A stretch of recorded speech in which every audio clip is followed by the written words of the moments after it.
Thanks. My group is called Photonic Systems Laboratory. Unfortunately, we've yet to build a photonic system. We've been primarily working at the device level, and the long-term vision is to build various types of systems where we use photonics for sensing, communication, signal processing, and metrology. So we'll talk a little bit about several of the projects that I've been a part of over the years. So this is my 10th year at Illinois. We started off our group working on hydrogen detection, so trying to be able to detect small concentrations of hydrogen for fossil fuel or hydrogen fuel cells, to be able to detect industrial processes where hydrogen is being produced. The primary method that we use to detect hydrogen is palladium. So palladium experiences optical, electrical, and mechanical changes in its properties in the presence of hydrogen. So some of our first set of active sensors were in collaboration with Ken group. They do photonic crystal VCSELs, and we had the idea of depositing a palladium film on top of their photonic crystal VCSEL. The idea that the optical mode would interact with the palladium, and then changes in the optical properties of the palladium would affect the laser wavelength and the output power was the sensing mechanism. So you can see as we go from 0 to 4% hydrogen, we get a very noticeable wavelength shift, almost full width half maximum shift in terms of the wavelength. So it's very easily detectable on a spectrometer. The power also significantly increases. More recently, or I guess it's about the same time, but our papers are coming out much later, we've looked at the fiber nanoaperture hydrogen sensor. So the idea is on the tip of a standard SNF fiber, we coat it with palladium and then we etch a nanoaperture. And due to plasmonic guiding conditions, the light is tightly confined at the interface of palladium and air. And so small changes in the optical properties or even the mechanical properties can affect the guiding conditions. And so you get a change in the transmission for TE versus TM polarized light. And you can actually use the polarization-dependent loss as a self-reference measurement of how much sensing exists due to the presence of hydrogen. So like if the optical power of your light source changes, but you're measuring both TE and TM polarization, that measurement has common mode noise suppression, and so you would get a measurement that's insensitive to fluctuations in the output, in the input power that you're putting in. So we measure polarization-dependent loss, and we can see that we can get a reasonably good signal in the presence of hydrogen.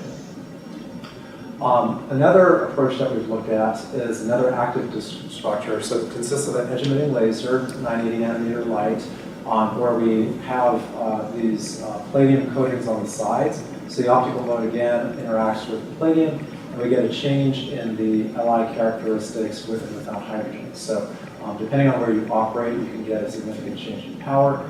I don't show it here, but there's also a change in the wavelength of the light. So all these techniques can detect the hydrogen concentration. Switching gears, my group is also interested in microring resonators. So I have a career project which is going to end next year, or technically ended this year, we have no cost extension until next year, but to look at the theory and applications of reflective microring resonators. So many people are familiar with plain microring resonators, and our group had the idea that the linear DVR that's existent in many semiconductor lasers could have significantly better performance if we made it, if we rolled it onto itself and put it inside a microring instead of having it a freestanding structure.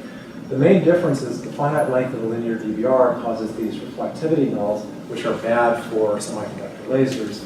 The periodicity of the microring resonator allows you to completely eliminate that, and we've even designed it in such a way that all the other resonances of the microring that you usually would get are suppressed in reflection. So we wanted to demonstrate this at 1310. Unfortunately, we don't have light sources at that wavelength, so we did it at 1550 instead.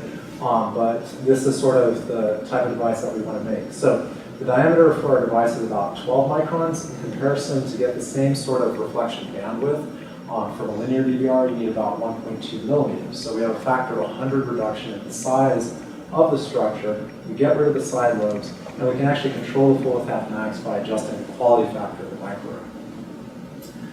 So we fabricated these in silicon nitride and MNTL. We demonstrated single wavelength reflectivity at 1550.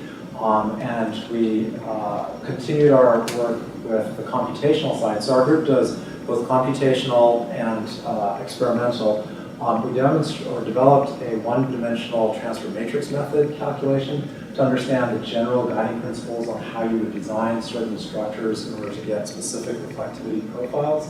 We followed it up with two-dimensional FEM and developed something called cylindrical coupled mode theory that allows us to compute the three-dimensional electromagnetic fields and the scattering properties by just using two-dimensional cross-sectional simulations and performing a set of integrals to compute coupling parameters in cylindrical coupled mode theory. Using these computational EM techniques and these fabricated results, we measured the thermal optic coefficient and also the refractive index of silicon nitride and also for the core.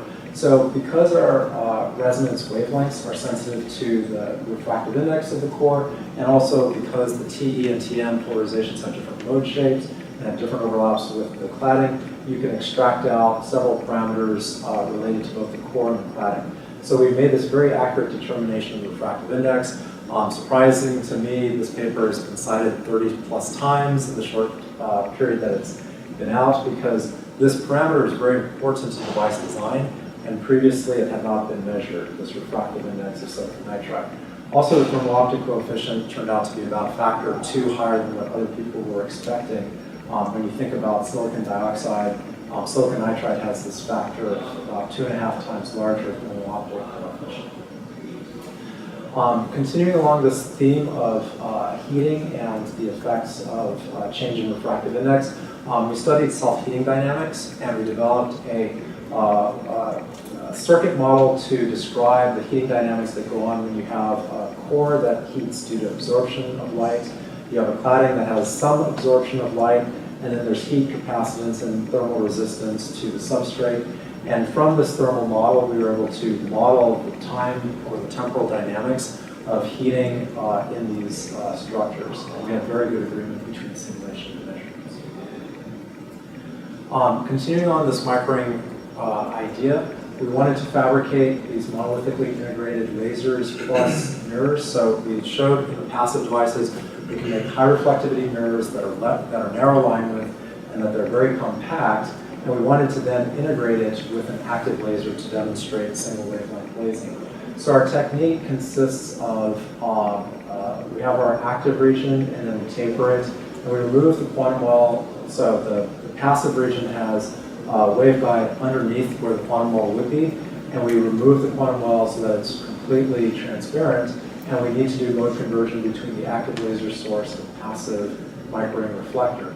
So these sets of devices, we were able to demonstrate lasing threshold and single mode operation. The threshold was very high. The materials that we were using, the quality of the materials wasn't very good. We basically told growth company, we have X amount of dollars, what's the most number of wafers you can produce for that amount of money? And they said, well, if you don't care about defects and so forth, here's the material that we'll give you. So unfortunately, the threshold for these, even if you have just a cleaved facet laser, just basic lasers, is over 1 kilonamp per square centimeter. So clearly, our limitation is the material quality. And we're hoping to collaborate with people like Larry and be able to make better quality materials so that we can improve the characteristics and claim that our technique of this reflective microring resonator produces really high quality single wavelength lasers. There's another technique. So this first technique uses a first order grating to generate a high reflectivity mirror. There's another technique to generate single wavelength lasers that our group studied, which is to put a second order grating on the ring such that you couple the different modes to radiation modes. So the microring resonator has a series of degenerate clockwise and counterclockwise modes at each one of these resonance wavelengths. And the idea is if I can increase the loss of all the other modes except for one mode by coupling it to radiation modes, then I can get this one mode to be the lasing mode. So this can be done with a second order grating, and if you have a mode that's such that the period or the mode number going around the ring for the grating differs from the mode number of the laser going around the ring by +1 or -1 or +2 or -2, anything other than 0, then those have higher loss because they couple to the radiation modes.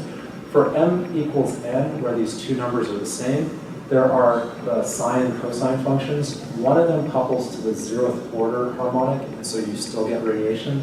But one of them has no low frequency or radiation component, and that's the mode that gets selected. So by picking the period of this grating to match the resonance wavelength that we want, we can select a single mode to laze.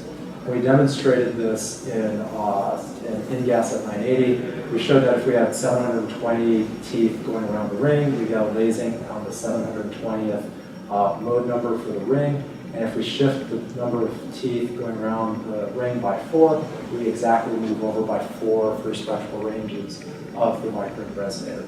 So we have precise control over the lasing wavelength based on picking the periodicity of the grating to match the radiation conditions that we want. Okay, so continuing again with the Microring resonator work, our group was also interested in thinking about how can we use Microring resonators to do sensing. So shown here, so this is a collaboration with Professor Stephen Arnold at NYU. Shown here, their group does silica microspheres where they put around the perimeter of the silica microsphere these plasmonic epitopes, which are gold nanoshells surrounding silica or some other dielectric material. And the idea is that you periodically distribute them around the perimeter of the microsphere so that you can generate a field maxima at the position where you place your epitopes, which are the sensing material. And so you generate this set of electric fields where you have maxima, and the hope is that if this thyroglobulin cancer marker protein happens to bind on one of your epitopes, and that's going to perturb the electric field, you'll get a shift in the resonance wavelength of the structure, and you'll be able to detect this sort of thing. Now, to give you a sense of scale, this microsphere might be about 30 microns in diameter. The wavelength that we're talking about is typically, we were working around 800 nanometers to match their experiment. This cancer marker is modeled as like an 11 nanometer by 5 nanometer ellipsoid. So very, very small protein molecule. And so the amount that it can perturb the electric field is very limited. So we need to do all these resonance enhancement tricks to boost the sensitivity. So if you have just the whispering gallery mode of the resonator, and you have the epitopes of a reasonable size, either very small or very large, then they act as a perturbation to the field that you get for just the microsphere. So you have the field, this is like a cross-sectional view, like in one of these planes, and you have the electric field going azimuthally around the equator of the microsphere. And there's a tiny increase in concentration of the field near this tiny epitope, which is located right there. There's a symmetric mode and an anti-symmetric mode. You get a small perturbation in the field if the size of the epitope is relatively small. If it's in between, then you get efficient coupling to the epitope, and you get a strong perturbation. So that allows us to see a very large resonance shift. When I say large, I mean 30 femtometers, so still very, very tiny. Okay, I'm realizing that I'm going to be running out of time. Let me just put this one up. Our collaboration with Pescu's group in ECE, we do quantitative phase imaging. We try to be able to measure nanoscale dynamics, both in material science and in biological science. We have the ability to measure like a few or sub-nanometer resolution vertically and laterally diffraction limited. And we can measure images that are on the order of 30 microns by 40 microns, or whatever the camera rate is. So we can measure at 10 to 30 frames a second and get atomic level vertical resolution, although our lateral resolution is not as good. And we've used it to do a lot of nanoscale dynamic measurements. I'm going to skip this slide. This slide is, we have a lot of photo processing techniques, so we make semiconductor devices. We also use light to make etching of three-dimensional structures. The last thing that our group works on, we do a lot of outreach activities. So outreach is key to what our group does. We have activities that range from K through 5th grade to our main activity, which is the high school camp for girls during summer. And then we also are involved with the Research Experience for Teachers program. We've hosted teachers the past 3 years to work on developing modules where they can do photoelectrochemical etching with a simple projector and a lens in their high school classrooms. So acknowledgments, thanks a lot for the students who've done majority of the work, or I should say all of the work, and so funding sources, NSF, and matching funds for the